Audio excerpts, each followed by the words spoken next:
kuukomboa uzao wa mwanamke. Maana yake huu uzao wa mwanamke ni Yesu. Yes. Na sisi tumempokea Yesu.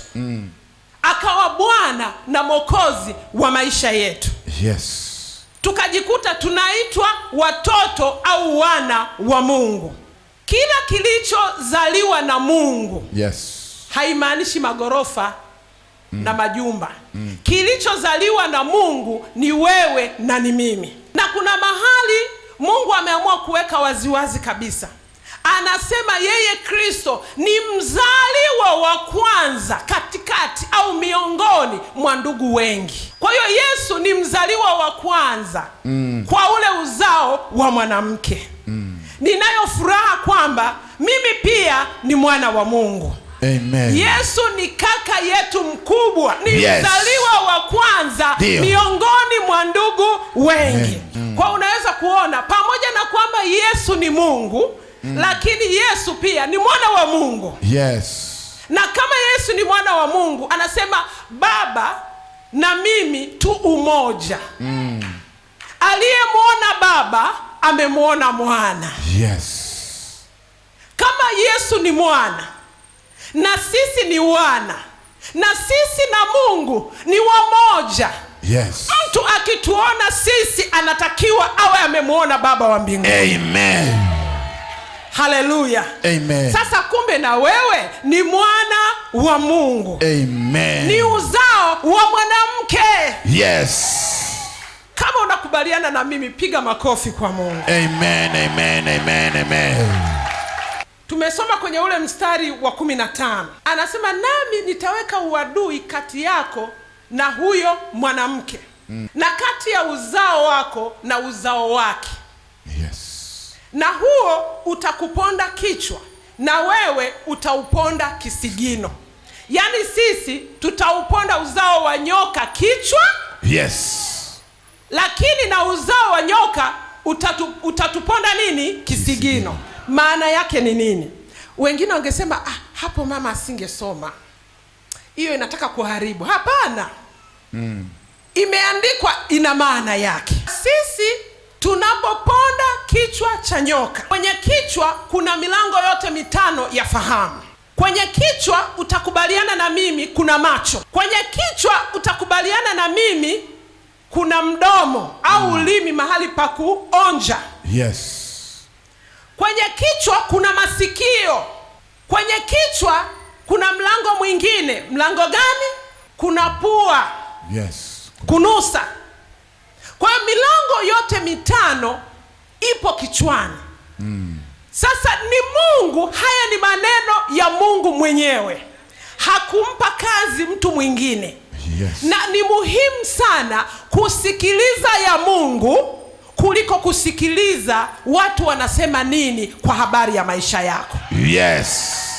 Ninaliamini sana neno la Mungu lichukue nafasi kubwa kwenye maisha yangu. Amen. Sasa hapa Mungu anasema tutamkanyaga huu uzao wa nyoka, tutaukanyaga kichwa. Na nina habari njema kwamba kichwa kilishakanyagwa na tunaendelea kukikanyaga katika jina la Yesu. Amen. Na kama tumekanyaga kichwa, ina maana wao kusikilizana hakupo tena, ni kwa shida, ni kwa matatizo. Dio. Kwa hiyo tunapopanga mipango yetu, tunaomba na tunasema tunaizingira mipango hii kwa damu ya Yesu Kristo. Kuzimu msisikie, hawana uwezo wa kusikia. Hata asubuhi hii na mchana wa leo, kile kinachoendelea hapa ninatangaza kwenye ulimwengu wa roho, kama ilivyokwisha kuandikwa. Hawasikii, hawasikii, hawasikii katika jina la Yesu Kristo. Amen, amen. Wakati tunakanyaga, tulikanyaga na masikio. Yes. Lakini tulikanyaga na macho. Ndio. Tulipokanyaga macho, huwa wanakuja kwa kubabatiza tu. Kama mtu ambaye hapa kutakuwa na mlango hapa. Kwa kupapasa. Yes. Reka shakataramanda. Oh, yes. Huu ndio ukweli. Ndio. Wakija huwa wanakuja kwa kupapasa. Yes. Naomba uamini maneno haya amina na kweli. Ukijua kwamba huwa wanakuja kwa kupapasa, hautakimbia wakati wa usiku. Hata ukiwasikia paka wanalia kama watu, hautakimbia. Utasema imeandikwa, kila aina ya silaha itakayofanyika haitafanikiwa katika jina la Yesu.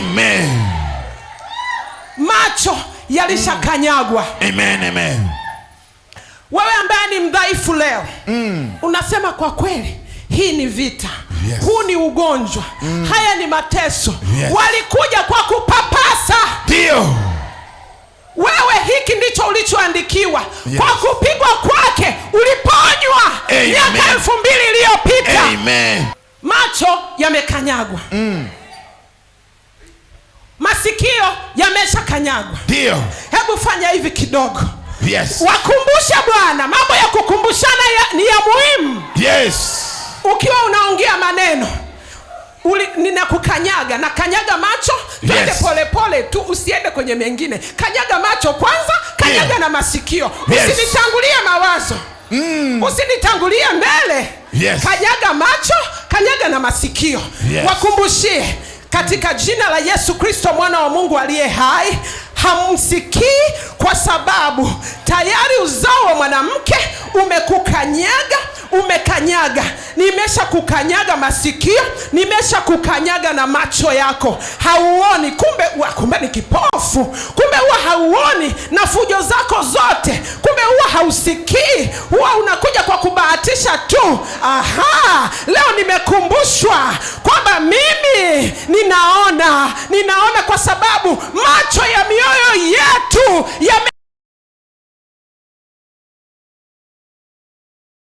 sana. Haleluya. Amen.